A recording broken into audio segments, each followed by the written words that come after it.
چھوٹی سی عمر کے لڑکے نے سوال کیا، اس سوال نے سب کو حیران کر دیا۔ ڈاکٹر ذاکر نائک کا پورا جواب سننے کے بعد بچے نے اسلام قبول کر لیا۔ ڈاکٹر ذاکر نائک سے سوال کیا کہ مجھے میرے دوستوں نے اسلام قبول کرنے کی دعوت دی ہے، لیکن میں اس سوچ میں ہوں کہ میں اسلام قبول کر لوں گا۔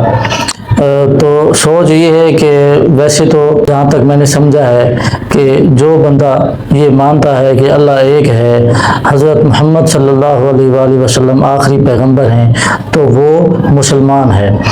تو میں یہ بات کر کے میں مسلمان بھی ہو جاؤں گا، لیکن نماز میں کس طریقے سے پڑھوں گا؟ شیعہ اپنی نماز کو صحیح کہتا ہے، سنی اپنی نماز کو صحیح کہتا ہے، اہل حدیث وہ اپنی نماز کو صحیح کہتا ہے، اور دیوبندی اپنی نماز کو صحیح کہتا ہے۔ میں کس طریقے سے نماز پڑھوں؟ ان سب طریقوں میں سے صحیح طریقہ کون سا ہے؟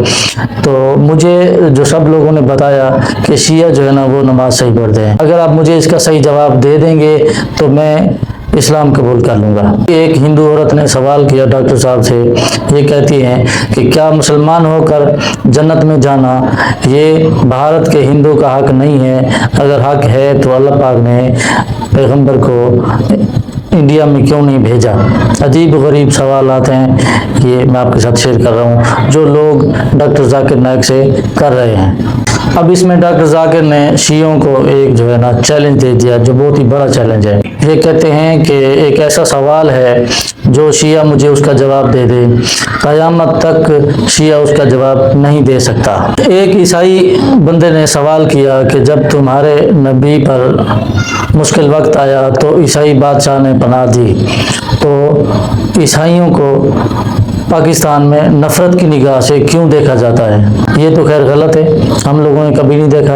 یہ اس کا ایک اپنا پرسنل میٹر ہوگا، کسی کے ساتھ اس کی ان بن ہوگی یا اس کی بنتی نہیں ہوگی تو اس کو کوئی غلط نگاہ سے دیکھتا ہوگا، نفرت کی نگاہ سے نہیں۔ تو جہاں تک ہم نے دیکھا ہے کہ عیسائیوں کے یہاں پہ بالکل صحیح چل رہے ہیں نظام، بالکل پورا حق ملتا ہے، پورا جو ہے نا ان کو ایک سسٹم ان کا الگ سے بنایا ہوا ہے، ان کے چرچ وغیرہ سب ہیں پاکستان میں، ان میں کسی کی کوئی رکاوٹ نہیں ہوتی ہے، وہ اپنا جو بھی ان کی عبادت ہے وہ کرتے ہیں، کسی نے ان کی عبادت میں کبھی کوئی رکاوٹ نہیں کی۔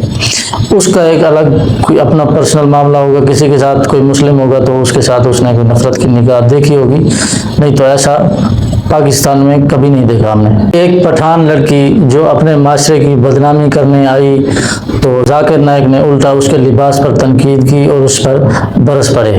یہ کراچی میں ایک پہلا انٹرویو ہے ڈاکٹر ذاکر نائک صاحب کا، جس میں ایک وکیل لڑکی سوال کرتی ہے کہ کیا قرآن مجید گستاخ رسول کا سر تن سے جدا کرنے کا حکم دیتا ہے؟ ایک بندے نے مشورہ دیا ڈاکٹر صاحب کو کہ ڈاکٹر صاحب پلیز آپ پاکستان چھوڑ کر چلے جائیں، یہاں کی عوام جو ہے نا وہ آپ کے ساتھ ایسے عجیب و غریب سوال کرتی رہے گی۔ کراچی یونیورسٹی کا ایک لڑکا جو کہ مسلمان ہے، اس نے اپنے آپ کو کرسچن بول کر سوال کرنا شروع کیا، تو بعد میں پتہ چلا کہ یہ لڑکا ایک مسلم ہے، تو ڈاکٹر ذاکر نائک نے اس سے معافی مانگ لی اور اس کو دوبارہ کلمہ پڑھنے کا بولا۔ کراچی میں سوال جواب کے سیشن براہ راست، جس میں مفتی طارق مسعود اور طارق جمیل کی خصوصی شرکت۔ ایک بندے نے سوال کیا کہ پاکستان کا مطلب لا الہ الا اللہ محمد رسول اللہ کیسے بنتا ہے؟ تو ڈاکٹر صاحب نے جواب دیا کہ پاکستان کا مطلب لا الہ نہیں ہے، پاکستان کا مطلب ہے کہ یہ پاک صاف جگہ ہے۔ ناظرین، عجیب و غریب سوال ہیں۔ ایک لڑکی سوال کرتی ہے کہ اگر سب کچھ تقدیر میں لکھا ہے تو گناہ کا ذمہ دار کون ہے؟ اس پر ڈاکٹر ذاکر نائک کا بہترین جواب۔ جی تو ناظرین، آج تک کا سوال جواب کا سلسلہ یہیں تک تھا، تو انشاءاللہ ملتے ہیں نیکسٹ ویڈیو میں، تب تک کے لیے اللہ حافظ۔